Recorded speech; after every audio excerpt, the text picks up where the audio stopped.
Terima kasih Anda masih bersama kami. Bagi Anda yang baru saja bergabung, kami hadirkan kembali 3 berita utama hari ini. Warga didampingi Babinsa menurunkan bendera kartun anime One Piece yang dipasang di gapura desa dan menghapus mural One Piece di jalan. Dapat teman kencan dari sosial media, seorang pria di Sumedang malah jadi korban pencurian. Kematian wanita terbakar dalam kamar kos masih jadi misteri. Polisi dalami dugaan tindak pembunuhan oleh sang kekasih.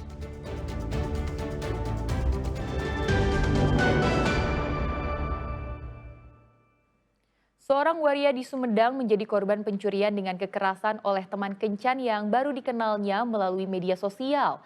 Sejumlah barang berharga milik korban raib dibawa kabur.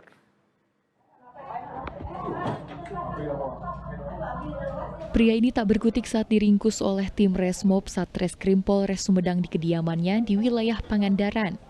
Pria berusia 40 tahun ini diringkus setelah dilaporkan menjadi pelaku pencurian dengan kekerasan terhadap warga Sumedang. Pencurian dilakukan pelaku dengan mengajak korbannya untuk berkencan. Awalnya, pelaku dan korban yang sesama pria ini berkenalan di media sosial dan berjanji untuk bertemu di kosan korban di kawasan Anggrek, Sumedang pada 31 Juli lalu. Namun sebelum bertemu, pelaku membeli sejumlah minuman kemasan dan dioplos dengan pil koplot jenis tramadol. Saat bertemu, pelaku mencekoki korban dengan minuman oplosan dan sempat membenturkan kepala korban hingga tak berdaya. Saat itulah, pelaku dengan bebas menggasak barang-barang milik korban. Hubungan tersangka dengan korban baru kenal di Facebook. Jadi kebetulan si korban ini dibujuk oleh tersangka untuk bertemu di kos-kosan korban. AS alias Fikrian mengambil barang milik korban dengan cara terlebih dahulu memberikan minuman yang sudah dicampur yang mengakibatkan korban pusing. Setelah pusing, korban dibenturkan kepalanya oleh tersangka sehingga semakin pusing dan kemudian tersangka mengambil barang milik korban. Dari tangan pelaku, polisi mengamankan sejumlah barang bukti berupa sepeda motor yang digunakan pelaku, minuman kemasan, obat pil koplo tramadol yang sudah mencair, tas, serta ponsel milik korban. Kini pelaku terancam penjara 9 tahun. Agun Gunawan melaporkan dari Sumedang. Petugas Satreskrim Polres Indramayu masih terus menyelidiki kasus mayat wanita terbakar di dalam kamar kos. Sejumlah saksi dan alat bukti dikumpulkan untuk diperiksa.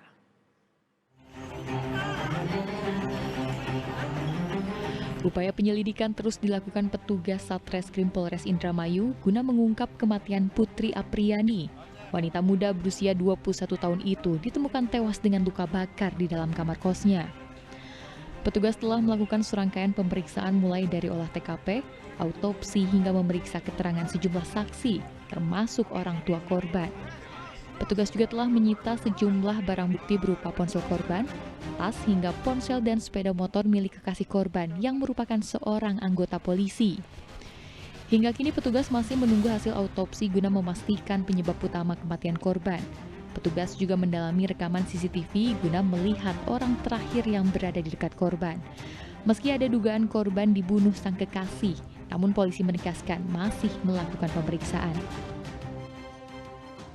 Sampai saat ini kami masih memastikan dulu bahwa apakah kebakaran tersebut terjadi ada unsur kesengajaan atau tidak.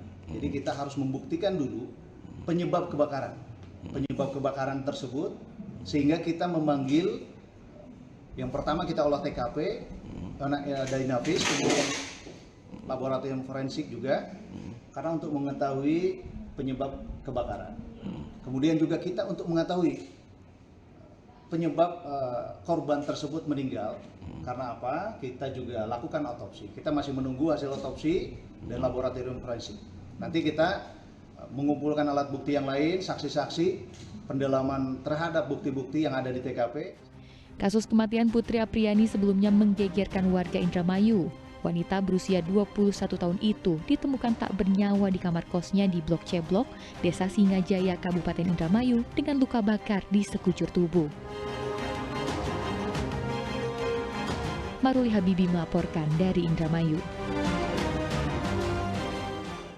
Buronan pencuri toko emas di Cianjur akhirnya ditangkap polisi. Selain tersangka pencurian, polisi turut membekuk 2 tersangka lain yang berperan sebagai penadah.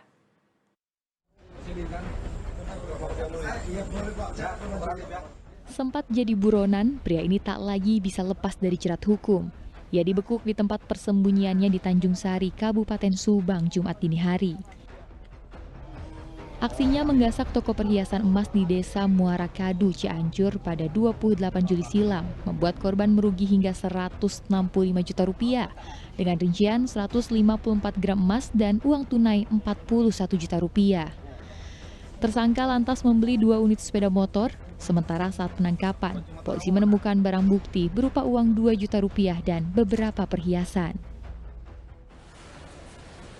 Kemudian untuk para pelaku sempat menjual hasil barang curiannya emas tersebut kepada para tersangka penada yang sudah berhasil kita amankan. Dari tersangka yang berhasil diamankan atas nama Rasidi yang pertama, ini pelaku utamanya.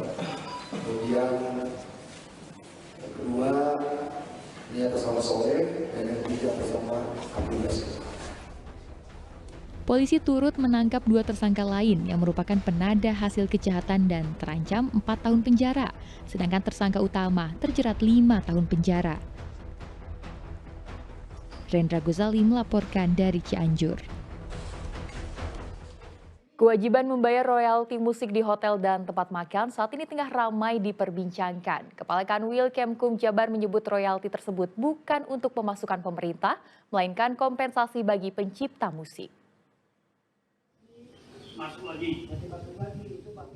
Aturan kewajiban membayar royalti musik di hotel dan resto atau kafe menuai pro dan kontra. Banyak masyarakat yang menilai kebijakan ini memberatkan pemilik usaha. Menanggapi hal ini, kantor wilayah Kemkum Jawa Barat menyebut jika kewajiban membayar royalti ini merupakan upaya pemerintah dalam melindungi pencipta lagu maupun masyarakat pengguna. Royalti ini sifatnya bukan seperti pajak untuk memasukkan pemerintah, melainkan kompensasi bagi pencipta atas penggunaan karya musik secara komersial oleh berbagai pihak. Dengan pembayaran royalti ini, para pencipta lagu dapat terus berkarya menciptakan lagu atau musik. Sebenarnya pemerintah ini dalam rangka melindungi masyarakat, ya, melindungi pencipta dan juga pengguna. Maka sebenarnya kita harus luruskan juga bahwa royalti itu bukan pemerintah, bukan pemasukan bukan, tetapi untuk si pencipta, untuk si produser. Jadi kalau seseorang itu menciptakan sebuah karya, tentu harus dihargai dan diberikan imbalan. Dan itu pun dikelolanya oleh LMK. Kita sebagai pemerintah, ya, tentu melindungi siapa? Melindungi si pencipta, melindungi juga masyarakat secara keseluruhan. Apa tujuannya? Supaya juga si para pencipta, si para pembuat karya-karya ini juga tidak berhenti di situ, ya, bisa berkembang, apalagi bisa menghasilkan sebuah ekonomi ataupun berdampak kepada ekonomi, berdampak kepada kesejahteraan.